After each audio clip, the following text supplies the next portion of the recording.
All right, let's get into it. Today, we're talking about something we all know, something we all suffer through in silence. I'm talking about that soul-crushing, time-devouring vortex that is the corporate meeting. I mean, really, stop and think about it for a second. It feels like the main thing most companies produce isn't a product or a service, it's just a calendar packed with back-to-back meetings. It's almost like we're not paid to do the work anymore, just to talk about the work we're supposed to be doing. And this just hits the nail on the head, doesn't it? This is the central struggle of modern work life. Over here, you've got productivity. That beautiful state of flow where you're actually making things happen. And over there, you've got activity, which, let's be honest, is just meetings. It looks like work, it sounds like work, but man, it is so often the enemy of getting anything done. So let's break it down. We are going to dissect the anatomy of that one perfect archetypal bad meeting. Oh, you know exactly the one I'm talking about. We have all been its prisoner. You know the scene. You click the link and you're dropped into this digital void, a grid of black boxes with names. Cameras are off, mics are muted, and you can just feel the collective will to live seeping out through the Wi-Fi. It's less of a team meeting and more of a digital seance, where everyone's just trying to summon the ghost of their own motivation. And then it begins. The meeting host, with a level of forced cheerfulness that is fooling absolutely no one, says it. The most famous lie in all of corporate history. Let's keep this short. And just like that, you know you're about to lose an hour of your life that you will never, ever get back. And now we enter the twilight zone of the meeting, the 40-minute void. This is that strange, elastic part of the meeting where time stretches and warps and the concept of progress just ceases to exist. You can literally map the descent into chaos. Minute 1, you get that false promise of brevity. By minute 15, you hear the first inevitable, Dave, I think you're on mute. At minute 28, someone's mic accidentally clicks on, and they're breathing so heavily into it they sound like a dragon guarding a pile of gold. And by the 40-minute mark, the big reveal is absolutely nothing has happened. Nothing.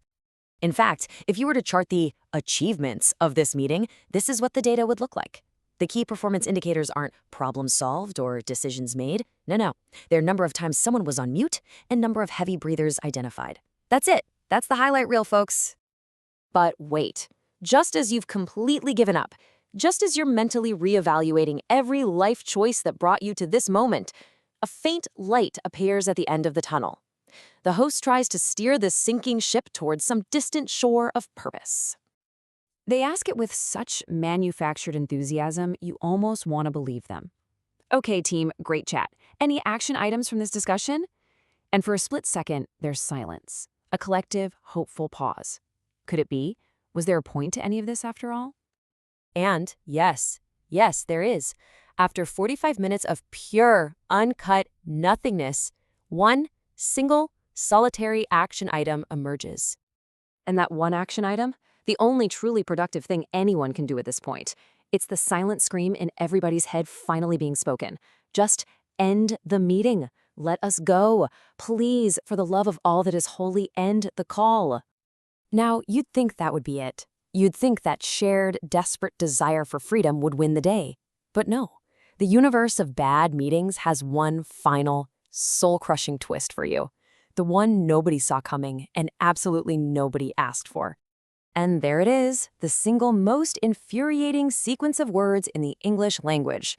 After an hour of accomplishing precisely zero, someone has the actual audacity to suggest that the solution is to do the entire thing all over again. And right then, this is the thought that crystallizes in everyone's mind. What we actually need here isn't another meeting. What we need is therapy. We need a trained professional to help us process the trauma of the meeting we just survived. So what's the big takeaway here? It's this simple truth. The work itself, that's not what burns us out. It's not the tough problems or the looming deadlines. It's the meetings. It's the endless performance of being busy that just sucks the life and the time right out of you.